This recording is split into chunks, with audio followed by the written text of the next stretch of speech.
आज हामी किम्बाप बनाउँदैछौँ अनि मलाई भोक लागेले हेल्प गर्दैछ किम्बाप होइन फ्लावर किम्बाप अनि हजुरलाई त पकाउन आउँदैन होइन र अनि फ्लावर किम्बाप कसरी बनाउनुहुन्छ त आउँछ अनि फ्लावर किम्बाप बनाउन के चाहिन्छ त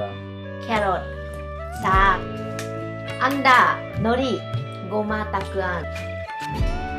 यो पकाऊ यो यत्तिकै काट्नु पर्दैन